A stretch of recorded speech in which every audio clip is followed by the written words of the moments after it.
Well, hello, everyone. I am doing my catch-up. We're now on February 1972, newsletter number 3. I have also just recorded the first part of the January bonus episodes. Yes, I'm catching up. Those are available only on my Patreon channel. At least for the time being, they will eventually be made public, but I do beg you, if I can beg, I do ask you to show the free market at work. And if you get something out of these episodes, sorry, I do have a cold, so I might be. And I do have hand sanitizer, so I'm not going around spreading my coronavirus. Joking, but I do have a cold. What was I saying? Look, a bird. If you get something out of this, will you please consider becoming a patron? The lowest level is very, very affordable. And for those of you who can afford higher, I would appreciate it. Those at the top tier, which is $25 a month, I believe the bottom tier is $1. You all get the bonus episodes, but as it goes higher, there are certain perks. And the top tier gets to pick a subject for me to cover approximately once a month. It could take me a little longer. It depends on how long to research. Patron Clayton, whose last name I can't pronounce, which is Casasio, forgive me. Forgive me, Lord, for I have sinned. I cannot pronounce your last name. He has asked me to do an episode on voluntary slavery and the limits or contours of alienability. Alienability. Here we go. And I'm working on that right now. That should be fascinating, and it will be released first as a patron-only episode. So if that scratches you where you itch, please go and subscribe. It is it's about after 2 a.m. because I made it my New Year's goal to really sow my efforts into my 3 channels in an attempt to at least maybe be able to cut down my filthy lucre day hours to part-time. But I work a lot at my regular job, and this is the only time I have, so I'm sacrificing quite a bit.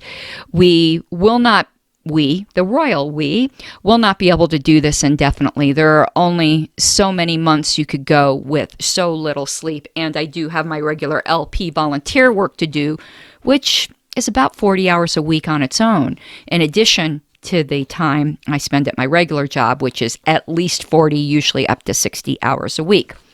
Enough on that. Please subscribe to my Patreon if you can. If not, enjoy it for free, you freeloaders. Moochers. Channeling my inner Ayn Rand. Alrighty. Newsletter number 3. The title says, LP Public Debut, a Smashing Success. I will be putting this obviously up on the screen. So let's go through this. This is February 72. The national headquarters address is still on Lowell Boulevard, which is the villa shared by David and Susan Nolan. On January 31st, the National Office of the Libertarian Party held its first press conference. And I think I might have that press release where it says Libertarians oppose all taxation, to publicly announce the formation of the party, publicize Libertarian stands on the issues of the day, and reveal goals and strategies for 1972. The results were tremendous. Lengthy and largely favorable stories were carried in every major paper in Colorado. We'll have to go to newspapers.com, or is it news.com, and do some research on this. Let's see what was said in Colorado. That might be a good bonus episode. In addition, we received coverage on 1 TV station and 4 radio stations. 2 radio stations have requested in-depth interviews. The New York Times ran a major story in its February 6th edition. Need to find that as well. And UPI, not sure who that is, interviewed temporary LP chairman Dave Nolan for a major feature story to be sent out over their national wires to all papers and radio/TV stations. As a result of this publicity, over 50 people contacted Party HQ in the first week after the conference, including several who phoned long distance. Remember, back then, that was a big deal. That cost moolah. Or, I'm getting so old. What the heck is his name? Woods, as Woods says, some clams. And inquiries are still coming in. In some, our first press conference generated more publicity for the libertarian movement than any other single event since the publication of Atlas Shrugged, at least as far as we know. There's something I noticed in these old newsletters, which you youngins will not, it might not strike you, but text decoration, meaning italics or bold. Back then, underlining used to be a really, really common text decoration, which we don't do anymore because it implies a hyperlink. Blast from the past. During the past month, the National LP has also been active in building organizational strength. A temporary executive committee made up of leading libertarians around the country has been formed. See page 2. Well, let's see page 2. Ooh, interesting. I'll put this up there. It's got a little regional map. And Colorado was in Region 2 at that time. California was Region 1, and it looks like they numbered them going across from west to east. That does not happen anymore. Now, if you're wondering how regions are numbered, I believe they are numbered by the secretary if a new region forms, that isn't somehow continuous with a prior one, and tradition has it that whatever region contains Alaska is Region 1. Okay, temporary executive committee. Unlike some organizations, the Libertarian Party is not going to be one of those outfits. We don't really say that phrase anymore. One of those outfits where a small clique of self-appointed leaders runs the show and everyone else does all the work. At the convention in June, national officers and an executive committee will be elected. For the interim, however, a temporary executive committee has been appointed to hasten the process of decentralization. To assure geographic balance, the country has been divided into 8 regions, and one or more party members from each region have been appointed to the temporary executive committee. These individuals were chosen on the basis of past achievements and degree of enthusiasm. I would have gotten on there. I think I'm very enthusiastic for the LP concept, plus a determined effort to make sure that all age groups and philosophical schools are represented according to their strength in their party. That's very forward thinking. Region 1, West, is John, looks like I, or you'll see when I put this up, John Taylor of La Mesa, California. Region 2, Mountain, Carl Bray of Provo, Utah. Region 3, Midwest, Guy Curtis of Imperial, Nebraska. Region 4, South Central, Mike Holmes of Houston, Texas. And I'm still in communication with Mike Holmes. I'm going to send him a copy of this. Region 5, Great Lakes. That is June Grem of Oak Park, Illinois, and Peter McAlpine of Taylor, Michigan. Region 6, Southeast, Mark Coleman. I know him as well. We've been in contact. I believe he's living in Florida now, or Hawaii, or goes back and forth. I'll send him a copy of this too. He's in Tallahassee, Florida. Region 7 East, there's a vacancy, and that would be Virginia, West Virginia, Delaware, Pennsylvania, and New Jersey. Region 8, Northeast, Mark Frazier of Cambridge, Massachusetts, and Paul Lepanto of Poughkeepsie, New York. All right. So let's go back to the first page. Oh, and I skipped I skipped a section after Atlas Shrugged. I went and immediately skipped to the next paragraph. Let's continue, where it talks about more publicity than any other single event. It says, at least as far as we know. This completely vindicates our original belief that libertarians can do more to reach the public by becoming involved in the political process than by any other means, and demolishes forever the claim that political action is futile or inconsistent with libertarian principles. I don't know if it demolishes that claim. I think there's a good faith claim to be made there. I don't agree with it, but I wouldn't be so breezy to dismiss that. All right, now continuing after where it talked about the temporary executive committee. State organizations now exist in Colorado, Texas, Utah, and Wyoming, with California, Michigan, Florida, and New York on the verge of organizing. Now, I thought Oklahoma was there in the beginning. D. Frank Robinson, you got some splaining to do. All right. Membership has nearly doubled in the last 30 days, with our goal of 1,000 members by June now appearing conservative. But our growth and progress depends almost entirely on your getting out there and hustling. Do the hustle. Dun, dun, dun, dun, dun, dun. Sorry. Only you can reach the libertarians in your area. We'll provide material, but you must do the rest. And remember, those cash prizes for recruiting the most members can be yours, as well as anyone else's. We'll do our part. Full-page ads are scheduled in Reason, Individualist, and Abolitionist, which is changing its name to Outlook. And we've sent out over 2,000 ad reprints to date. Nevertheless, the bulk of the recruiting effort must come from you. An example of what can be done is the leaflet produced by the Colorado Libertarian Party, enclosed. We do not have that enclosure. Maybe someone can send that to me. LP organizations and members in other states are welcome to copy this leaflet with such modifications as they desire. All right, now it looks like there are some little articles. Let's go to the back cover before we do the articles. There is an order form back there for copies of the membership application, no charge up to 50 copies. Wonder how much after 50 copies.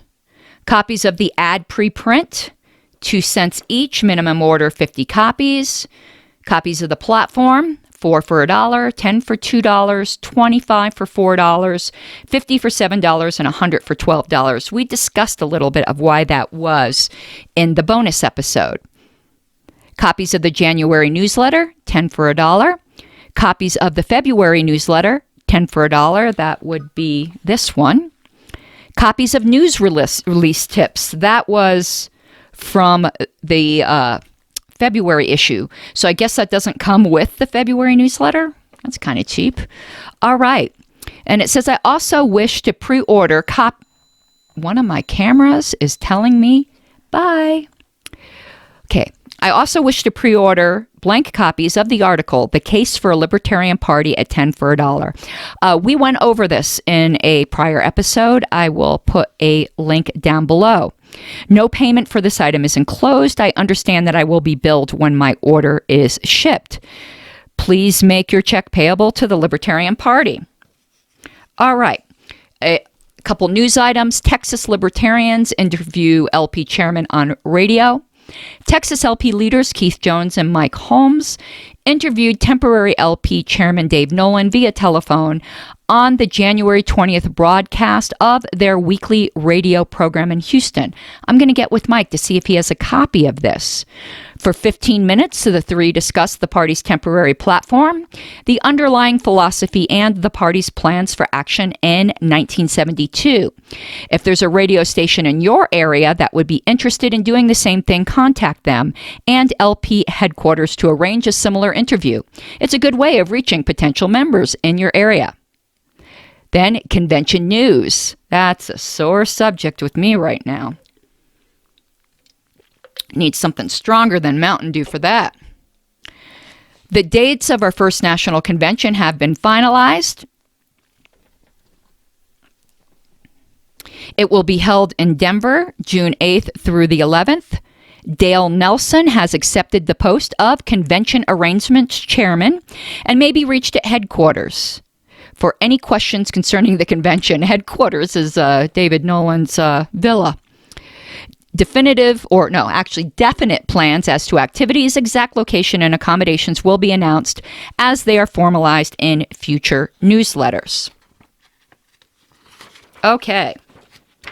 Now, this starts a regular column in the newsletters called Bits and Pieces. So let's go through that. And it is in some tiny print. I need to bring my magnifying glass. Whew. Sorry, getting old. I have to hold this out. Okay, this first Bits and Pieces. William F. Rickenbacker. LP member Ken Ryan of Idaho recently sent in an excellent article entitled The Law Forbidding Sin by William F. Rickenbacker, which appeared in the January 21st, 1972 issue of National Review. We're getting all kinds of potential bonuses here. It presents an excellent case for the repeal of all our stamp out sin laws, including drug laws, bedroom laws, usury laws, and vice laws. Look for it. I will. Don't mind if I do. Good guys and bad guys.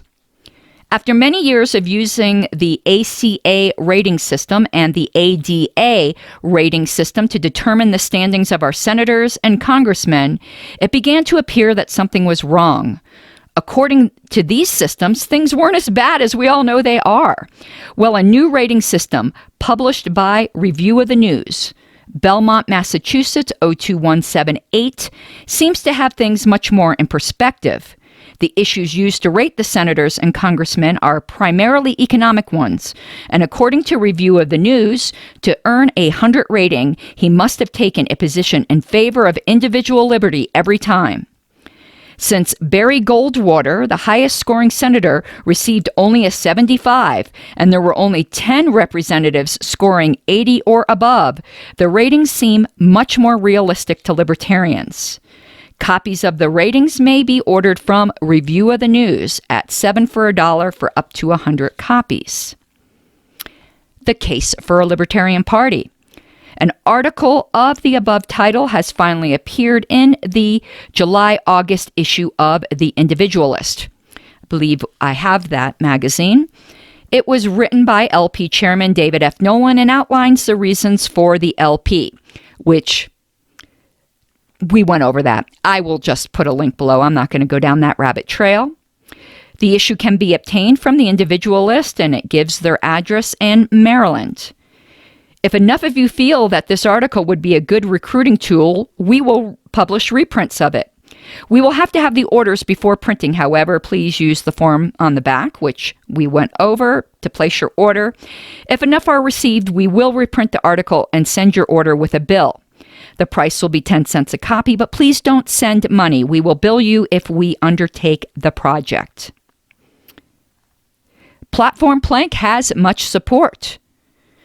The National Committee to Legalize Gold, there's an address in New Orleans, Louisiana, is mounting a massive campaign to repeal the prohibition on gold ownership, as this affords an excellent opportunity for us to push for one of our platform planks. We urge all LP members to write their congressmen and also members of the House Committee on Banking and Currency in support of Philip Crane's H.R. 1258 and John Smith's H.R. 6790.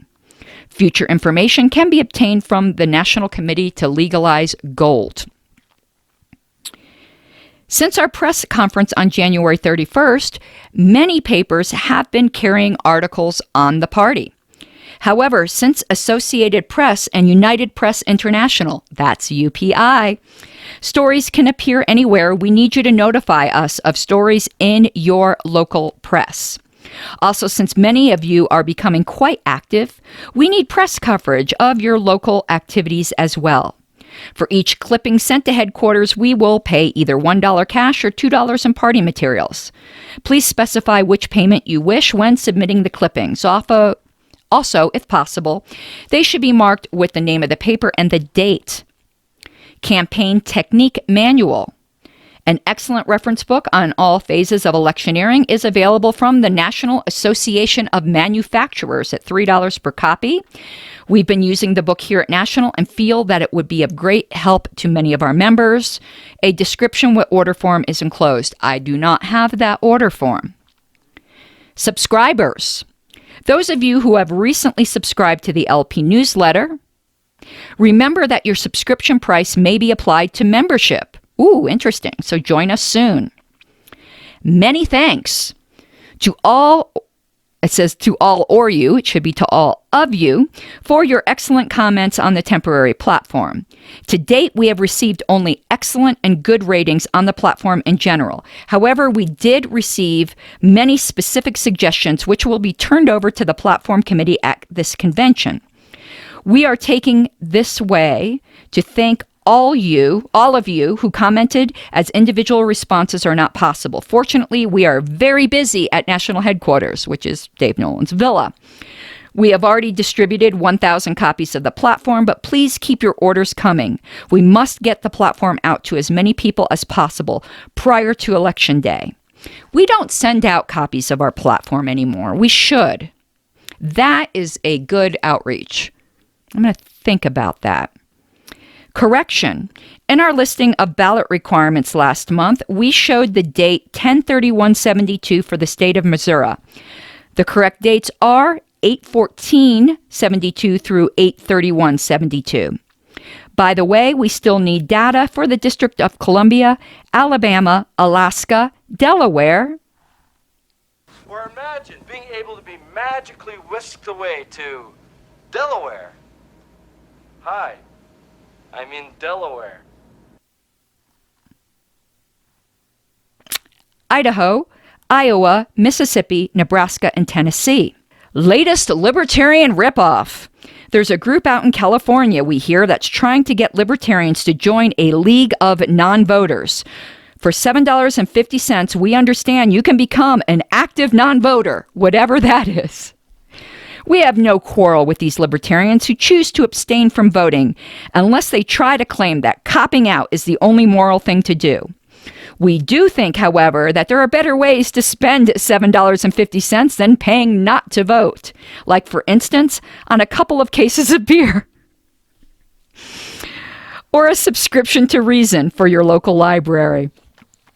Then there is a membership goals at the bottom, 1,000 by convention time, 10,000 by election day.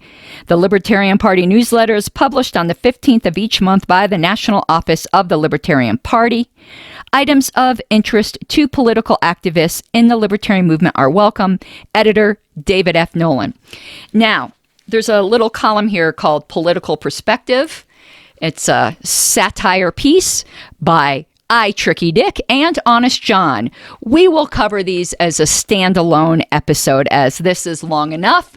My phone is telling me I am about to run out of battery charge, even though it is plugged in. And one camera already went dead. I think the other one's still going. So that's it for now. We'll continue to catch up and have an awesome day. Mi guapas de libertad. You gotta take what you're given, that's how we live it. Don't be mad at the system, it's simply how we've existed. I hear a lot of people talking like they politicians, or choose to be an accountant because it's safe in a business, not because they want to